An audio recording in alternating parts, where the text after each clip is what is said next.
மதிய ரூமில் இருக்காங்க. தங்கராஜி, சுரேஷ் 2 பேருமே சேர்ந்து பேசிகிட்டு இருக்காங்க. இங்கே பாரு சுரேஷு, நல்லா புரிஞ்சுக்கோ. ஒரு விஷயம் உனக்கு கிடைக்கிற வரைக்கும் நீ போராடிக்கிட்டே இருக்கணும். மதி நேற்று உன்னை கீழே தள்ளி விட்டது உண்மைதான். ஆனால் நீ அதுக்காக அப்படியே விட்டுறக்கூடாது. அடுத்து என்ன பண்ணணும், என்ன ஸ்டெப் எடுக்கணும், அதை பற்றி நீ யோசிக்கணும்.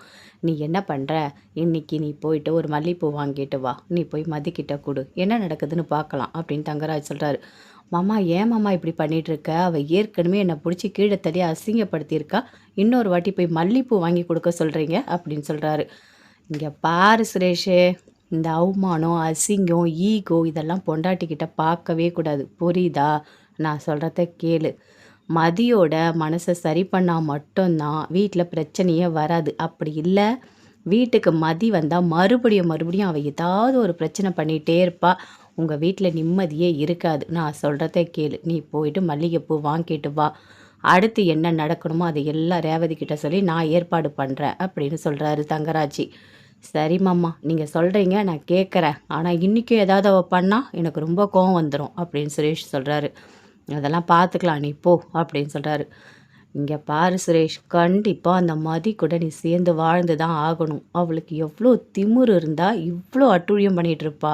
மாமியார் மாமனார்னு கூட பார்க்காம போலீஸ் ஸ்டேஷன் வர வச்சு என்னையும் வர வச்சு எல்லார்கிட்டையும் பேச வச்சுட்டா. அவள் இனிமே உன் கூட சேர்ந்து வாழ்ந்து தான் ஆகணும். கட்டாயப்படுத்தி தான் வாழணும், வேறு வழியே கிடையாது அப்படின்னு சொல்லிட்டு தங்கராஜ் ரொம்ப ஒரு மாதிரி யோசிச்சுட்ருக்காரு. அங்கேருந்து ரேவதி பார்க்குறாங்க. இவர் இன்றைக்கி என்ன பிளான் போட்டிருக்காரு தெரியலையே அப்படின்னு சொல்லிட்டு அப்படி கிட்ட வராங்க. என்னங்க ஏதோ யோசிச்சுட்ருக்கா மாதிரி இருக்குது அப்படின்னு கேட்குறாங்க. அதுவா ஒன்றும் இல்லை, நேற்று இந்த மதி திமிர் பிடிச்சவ இருக்கால, கீழே பிடிச்சி நம்ம சுரேஷை தள்ளி விட்டுட்டால, அதனால் இன்றைக்கி ஒரு பிளான் போட்டிருக்கேன் அப்படின்னு சொல்கிறாரு. ஏங்க நீங்கள் இப்படி பண்ணிகிட்டே இருக்கீங்க, மதிக்கு தான் பிடிக்கலன்னு தெரியுதில்ல, நீங்கள் கொஞ்சம் கூட மாறவே மாட்டிங்களா அப்படின்னு ரேவதி கேட்குறாங்க. அதெல்லாம் மாற முடியாது ரேவதி, என்னாலாம் மாற முடியாது. சுரேஷையும் அந்த மதியும் சேர்ந்து வாழ வைக்கிறது தான் எனக்கு வேலையே. ஏன் தெரியுமா, அந்த மதியை நான் தான் கல்யாணம் பண்ணி வச்சேன். அதனால் அவங்க குடும்பத்தில் வர பிரச்சனையை நான் தான் சரி பண்ணி வைக்கணும். அதனால தான் நான் இப்படி ஒரு ஐடியாவை சுரேஷுக்கு கொடுத்துருக்கேன். சுரேஷ் மல்லிகைப்பூ வாங்கிட்டு வரதுக்காக போயிருக்கான் அப்படின்னு சொல்கிறாரு தங்கராஜி. என்னங்க, சுத்தமாக மதிக்கு சுரேஷை பிடிக்கலங்க, ஏங்க நீங்கள் இதெல்லாம் பண்ணிகிட்ருக்கீங்க அப்படின்னு ரேவதி இப்படி ரொம்ப கோவப்படுறாங்க. ரேவதி, நீ அப்படிலாம் பேசக்கூடாது. நான் உன் குடும்பத்துக்கு நல்லது மட்டும்தான் நினைப்பேன், சரியா? இதுதான் கரெக்டான சான்ஸு. அவங்க வீட்டில் நடக்க வாய்ப்பு இல்லை, ஏன்னா அங்கே உங்கள் அம்மா அப்பா எல்லாருமே இருக்காங்க. எப்போ பார்த்தாலும் சுரேஷ் வந்துட்டு அப்படியே முறிக்கின்னு தான் போவான்.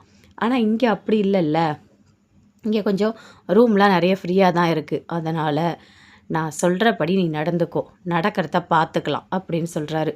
எனக்கு நேற்று தானங்க அவ்வளோ பெரிய பிரச்சனை நடந்தது அப்படின்னு ரேவதி சொல்கிறாங்க. நடக்கட்டும், பிரச்சனைனா நடக்க தான் செய்யும், அதுக்காக நம்ம பயந்துடணுமா என்ன? இங்கே பாருங்கள், இப்படியே தொடர்ந்து நீங்கள் பண்ணிகிட்டு இருந்தீங்கன்னா மதி கண்டிப்பாக வீட்டில் இருக்க மாட்டா. அவள் கிளம்பி அங்கேயே போயிடுவா எங்கள் அம்மா வீட்டுக்கே அப்படின்னு சொல்கிறாங்க ரேவதி. போனால் போகட்டும், அவள் போகும்போது பார்த்துக்கலாம். ஆனால் இப்போ நான் சொல்கிறத கேளு, சரியா?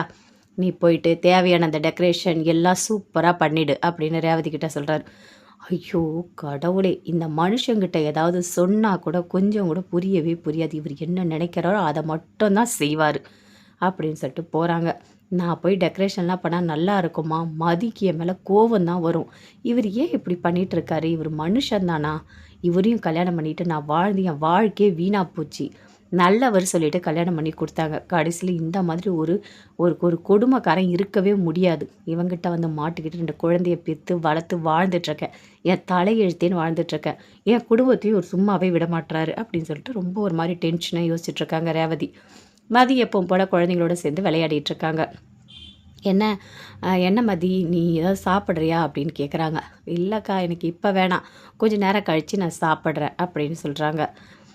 நான் ஏதோ தெரியாமல் அவரை பிடிச்சி தள்ளி விட்டுட்டேன் அப்படின்னு சொல்கிறாங்க. பரவாயில்ல மதி, ஒன்றும் இல்லை, உனக்கு பிடிக்கலன்னா நீ அப்படி தானே பண்ணுவேன். இங்கே பாரு மதி, உனக்கு நான் எப்போவுமே 100% சப்போர்ட் பண்ணுவேன், சரியா? உன்னோட மனசு எனக்கு நல்லா புரியும், ஏன்னா நானும் ஒரு பொண்ணு தானே அப்படின்னு ரேவதி சொல்கிறாங்க. நீ நாளைக்கு இல்லை நாளன்னைக்கு நீ வீட்டுக்கு கிளம்புறதுனா கிளம்பு அப்படின்னு சொல்கிறாங்க. ஆமாக்கா, நான் அங்கேயே போயிடுறேன், ஏன்னா இங்கே இருந்தால் இந்த இவருக்கு கொஞ்சம் கூட ஒரு ஒரு யோசிக்கிற தன்மையே இல்லை அப்படின்னு சொல்லிட்டு மதி சொல்கிறாங்க. சுரேஷ் வந்து நான் கிளம்ப சொல்லிடுறேன். நீ கவலைப்படாத சுரேஷை பத்தி சரியா? நீ வீட்டுக்கு போனா கூட அங்க கொஞ்சம் பார்த்து நடந்துக்கோ மதி. கொஞ்சம் புரிஞ்சுக்கோ சரியா? இனிமே போலீஸ் ஸ்டேஷன் இங்கெல்லாம் எந்த காரணத்துக்கு போகாத. எதுவா இருந்தாலும் வீட்லயே பிரச்சனைய முடிக்கிறதுக்கு ட்ரை பண்ணு. அப்படி இல்லன்னா நீ எனக்கு ஃபோன் பண்ணு. அம்மா, அப்பா கிட்ட நான் ஃபோன் பண்ணி பேசுறேன். சரியா? நான் இப்படி சொல்றேன் நீ நினச்சிக்காத அப்படின்னு ரேவதி சொல்றாங்க. அக்கா நான் அப்படிலாம் நினைக்க மாட்டேன்க்கா அப்படின்னு சொல்லிட்டு மதி சொல்றாங்க. என்ன மலர் அக்கா என்கிட்ட பேச மாட்றாங்க. அது எனக்கு கொஞ்சம் மனசுக்கு கஷ்டமா தான் இருக்கு அப்படின்னு சொல்றாங்க. மலர் தானே, நான் அண்ணிக்கிட்ட நான் சொல்றேன். எப்படியாவது உன்கிட்ட நான் பேச சொல்றேன். அவங்க மனசு ஒரு குழந்தை மாதிரி. கோவப்படுவாங்க. ஆனா, அவங்க மனசுல எதுவும் வச்சுக்க மாட்டாங்க. உடனே அவங்க பேசிருவாங்க. அவங்களோட நல்ல குணமே அப்படிதான். அதனால தான் வீட்ல எல்லாருக்குமே அவங்கள ரொம்ப பிடிக்கும் அப்படின்னு சொல்றாங்க. ஆமா, நான் கூட அவங்கள ஏதோ இந்த சண்டையில கோவத்துல பேசிட்டேன். உங்களுக்கு வந்துட்டு ஒரு சுய மரியாதைன்றதே கிடையாது அப்படின்னு சொல்லிட்டு. அதனால அக்கா என்கிட்ட பேச மாட்றாங்க. அவங்க எப்படியாவது என்கிட்ட பேசினா நல்லா இருக்கும்னு தோணுது. ஒரு சாரி கேட்டா கூட பரவாயில்ல. ஆனா ஃபோன் பண்ணாலே நான் பேசினாலே வச்சிடுறாங்க. எப்படியாவது அவங்கள சமாதானப்படுத்தணும் அப்படின்னு மதி சொல்றாங்க. அவ்வளோதானே மதி, இரு நான் ஃபோன் பண்றேன். சரியா? அப்படின்னு சொல்லிட்டு ரேவதி ஃபோன் பண்றாங்க. மலர் அட்டெண்ட் பண்ணி பேசுறாங்க. சொல்லு ரேவதி அப்படின்னு கேட்குறாங்க. அண்ணி ஒரு முக்கியமான விஷயம். மதி வந்து உங்ககிட்ட மனசு கஷ்டமா பேசிட்டேன்னு ரொம்ப வருத்தப்படுறா. வந்த 2 நாளா அத தான் சொல்லிட்டுருக்கா. நீங்க அவகிட்ட கொஞ்சம் பேசுங்க. அவ ஏதோ சின்ன பொண்ணு தானே தெரியாம பேசிட்டா. நீங்க அதுக்காக பேசாம இருப்பீங்களா? மதியால அத தாங்கிக்கவே முடியல. ரொம்ப ரொம்ப வருத்தப்படுறா. நீங்க தயவுசெய்து பேசுங்க அண்ணி அப்படின்னு ரேவதி சொல்றாங்க. ம். இல்ல நான் அப்புறமா பேசுறேன். அண்ணி அப்படி சொல்லாதீங்க அண்ணி. சில விஷயத்த விட்டு குடுத்து போனா தப்பே கிடையாது. மதியும் நல்ல பொண்ணு. நீங்களும் ரொம்ப தங்கமானவங்க.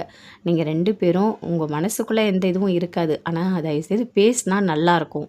அப்படின்னு சொல்றாங்க. சரி குடு மலரே அப்படின்னு சொல்றாங்க. அப்படியே வாங்கி காதுல வைக்கிறாங்க. மலர் பேசவே இல்ல. மதியும் பேசவே இல்ல. 2 பேருமே அமைதியா இருக்காங்க. என்ன பேசுறேன்னு சொல்லிட்டு 2 பேருமே ஃபோன வாங்கி காதுல வச்சுட்டு அமைதியா இருக்கீங்க அப்படின்னு ரேவதி கேட்குறாங்க. ஹலோ அப்படின்னு சொல்கிறாங்க. சொல்லு மதி. அக்கா நான் பேசுனது தப்பு தான். ஏதோ நான் கோவத்துல தெரியாம பேசிட்டேன்.